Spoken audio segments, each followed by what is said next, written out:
This is Fred Richani of TSC News here to recap UFC 220, Miocic versus Ngannou, and Bellator 192. I was originally going to recap both separately, but these two events were running head-to-head. The Rampage Jackson Chael Sonnen fight ran long.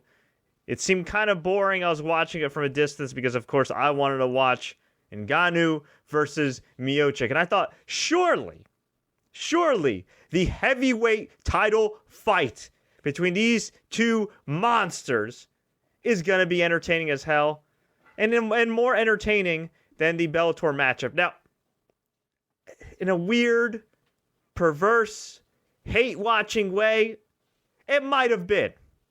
It might have been a little bit more fun than watching an overweight Rampage Jackson. But after round one, after round two, Jesus Christmas, I've never seen a fight go downhill so badly. Usually a bad fight's just a bad fight. You know, like Woodley and Thompson. I think off the top of my head, Crow Cop and Frank Mir was a terrible, terrible fight. Although at least that had a finish at the end where I think Frank Mir knocked him out cold with the knee. Jake Shields versus GSP, which I was there live at UFC 129. One of the all-time great UFC events that was marred by that horrible main event. You could probably put every Jake Shields fight on the list, so let's kind of exclude him. That's his gimmick. Man, just there's been some boring fights. I mean, I'm sure Damian Maia, Anderson Silva's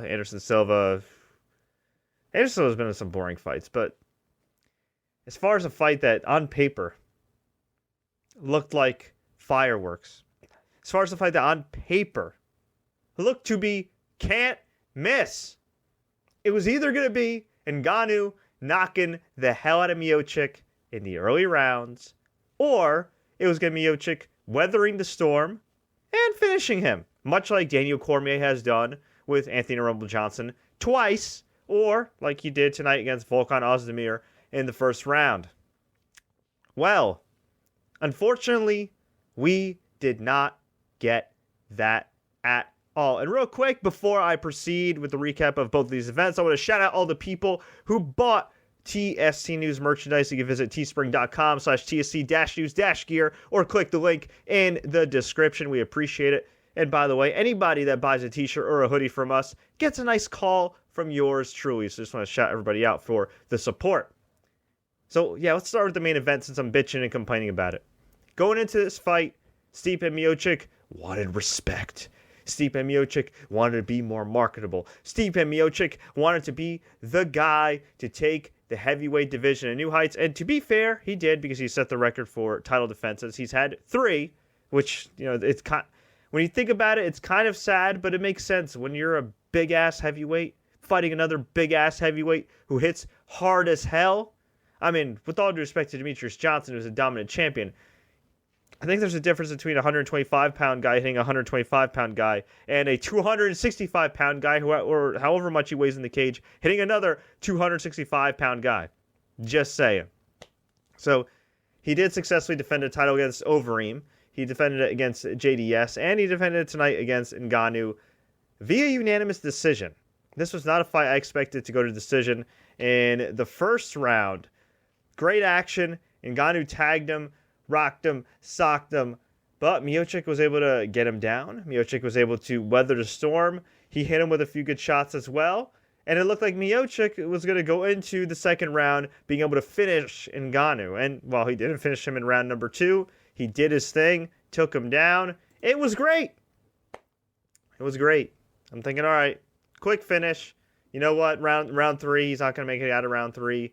Ngannou's going to live to fight another day. He's going to learn. And look, let's face it. Ngannou's still young. He'll be back. I'd like to have confidence that he'll be back. But then we got to round 3 and round 4 and round 5. And far be it from me to question the undisputed best heavyweight on the planet right now. But it seemed like Miocic could have finished this fight multiple times over. Now, maybe he was concussed, rocked and socked, punch drunk, whatever you want to call it. But obviously, he had enough awareness to take the guy down. Obviously, he had enough awareness to do some ground and pound here and there. Obviously, he had enough awareness after that first round to nearly lock in a rear naked choke. But from the rest of the fight, he kind of was just laying on the guy, riding the guy, holding him down. And Herb Dean didn't stand him up. Herb Dean just looked like this. The so-called best referee in sports just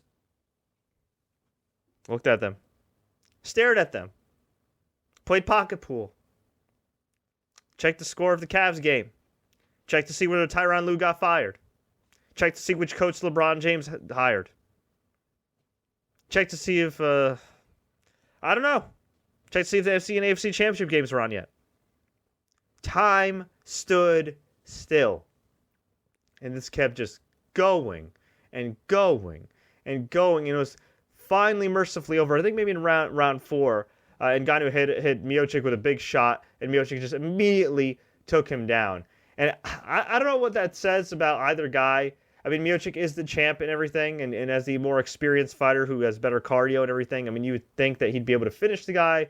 And Ngannou just looked horrible. I mean, on the ground, he looked absolutely lost. It was just brutal.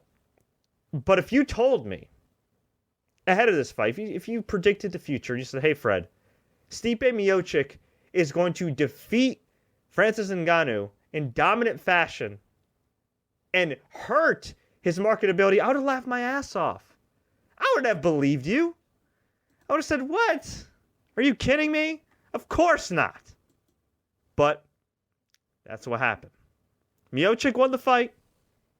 He set the heavyweight title defense record.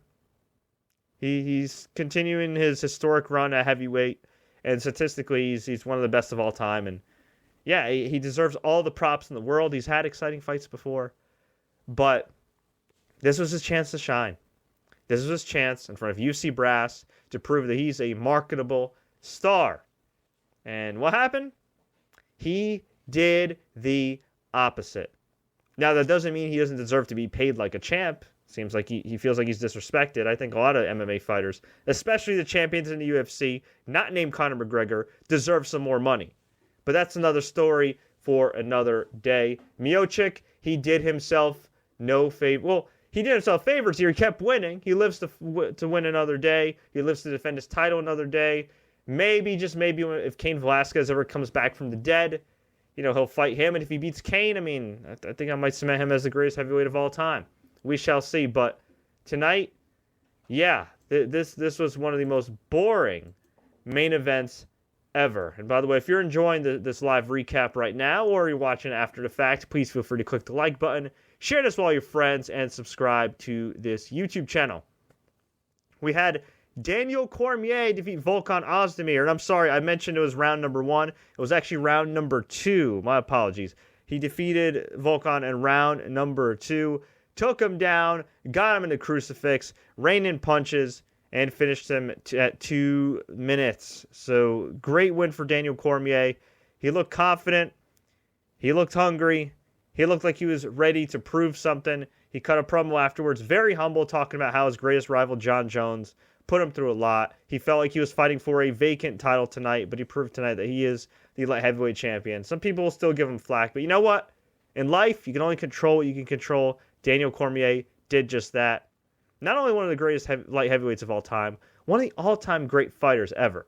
To transition at his age after being an Olympic wrestler to winning the Strikeforce Heavyweight Grand Prix, defeating Josh Barnett, who was no slouch, to all the success he's had at light heavyweight. Guy's one of the greatest of all time. I don't care what anybody says. We had Calvin Kattar defeat Shane Burgos via TKO in round number 3. This looked like a fun fight. Keep in mind, I really didn't care for much of the undercard of UFC 220. I actually found the undercard of Bellator 192 to be a lot more appealing from a marquee standpoint. So I didn't totally pay attention to the pay-per-view that I actually ordered because I was more interested in Michael Chandler and Aaron Pico. But it did look fun from what I saw. Calvin Kattar got the win. Jean Vellante defeated Francimar Barrasso via split decision. And Rob Font, actually, I caught this fight, destroyed Thomas Almeida via head kick and punches, TKO in round number 2. This dude looked good on the prelim card on Fox Sports 1. We had a lot of decisions, but one standout knockout punch from Abdul Razak Al Hassan, defeating Sabah Homasi in round number 1. And on Fight Pass, they actually posted a video of this, and I posted a video of this on the sportscourier.com if you guys want to check it out. Islam Makhachev knocked out Gleison Tibau, the UFC veteran, in round number 1 with a vicious shot. A vicious shot to the dome. And if anybody knows anything about Gleison Tibau, he's not a guy that's easily finished. He's in a lot of UFC record books, surprisingly, because he's been around for so long. So definitely a big win. So overall, from an action standpoint, I would give UFC 220 a thumbs up. If you want to factor in like marquee and fighters that people actually care about and would be willing to pay to see, I kind of I might give it a thumbs down. That main event really, really brought down the show. And while the undercard on the pay-per-view actually wasn't that bad, let's face it, a few years ago when UFC pay-per-view cards used to be stacked from top to bottom, at least on pay-per-view, I mean, Jean Vellante wouldn't be on this card. Rob Font, Thomas, maybe exciting fighters, maybe them, but, Calvin Kattar, Shane Burgos, with all due respect to the men, I mean, look, they all brought it, but I don't think a whole lot of people cared, but that's just my opinion. And then we had Bellator 192, headlined by 2 main events, Rory MacDonald and Douglas Lima for the welterweight championship, and Chael Sonnen versus Quentin Rampage Jackson in the first round of the Bellator Heavyweight Grand Prix. Yes, Chael Sonnen fighting at heavyweight and an overweight Rampage Jackson. But it made for an oddly fun spectacle, guys. So in the opener, we had Henry Corrales defeat Georgi Karakanyan, I hope I pronounced that correctly, via unanimous decision. This was all right. Aaron Pico looked good. He got upset at Bellator MSG last year, which I was at live, but since then he's looked pretty good, and he looked great tonight, defeating Shane Cruchin via liver shot. Yes, a body shot knockout in round number 1, 37 seconds. Just excellent performance by him.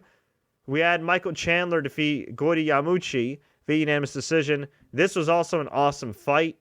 I think Chandler looked really good here, but didn't do wonders as far as getting everybody to be hyped for a rematch between him and Brent Primus. Brent Primus is the current lightweight champion. I don't want to say he won the title on a fluke, but Michael Chandler's leg gave out in their fight at Bellator MSG. Chandler lost the title on injury. And, he said, I'll fight him. I'll fight whoever Bellator wants me to fight. I'm a good employee. I just want to do my job here. And he came off as a really nice guy. He's an exciting fighter. I like the fact that he said he leaves everything in the Bellator cage. I think anybody that knows anything about Chandler knows that's a fact. But, man, I don't know.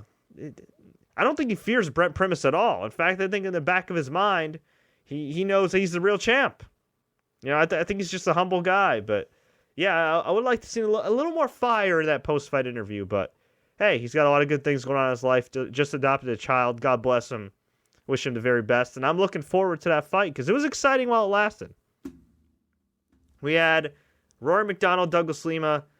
Rory MacDonald finally wins the big one, wins the Bellator Welterweight Championship, defeating Douglas Lima via unanimous decision.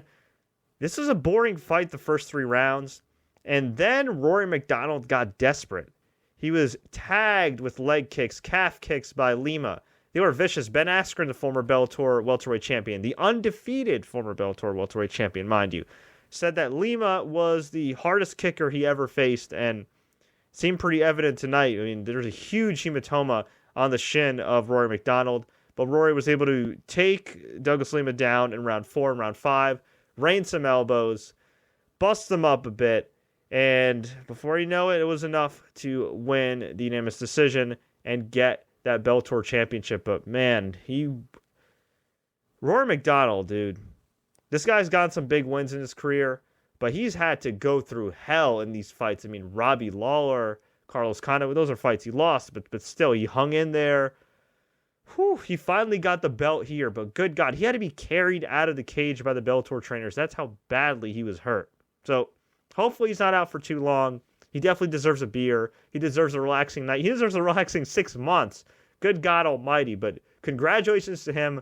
Finally, the Bellator welterweight champion. And finally, for the first time in a while, At least when it comes to a major name. You know, with all due respect to Matt Mitrione, I don't consider him a major name. Rory MacDonald is a major name. He came through. He won the title. So, good for him. And he did it in exciting fashion at the end. And we had the main event, which some people would call the lame event. I thought it was a fun spectacle. It was only 3 rounds. Chael Sonnen defeated Rampage Jackson via unanimous decision to advance to the second round of the Bellator Heavyweight Grand Prix. He will face the winner of Fedor Emelianenko versus Frank Mir, which would have been a great fight 5, 6, 7 years ago. It might still be a fun fight, but yeah, this is a lot of lay and pray, a lot of Rampage Jackson getting tired. Some striking from Chael Sonnen, which was a bit of a surprise, but listen, man, it was a Legends fight. You take it for what it is. It was a fun spectacle. Trace Adkins sang the national anthem. I thought it was cool. From a pay-per-view standpoint, action standpoint, maybe you could make the argument that UFC was slightly better from top to bottom.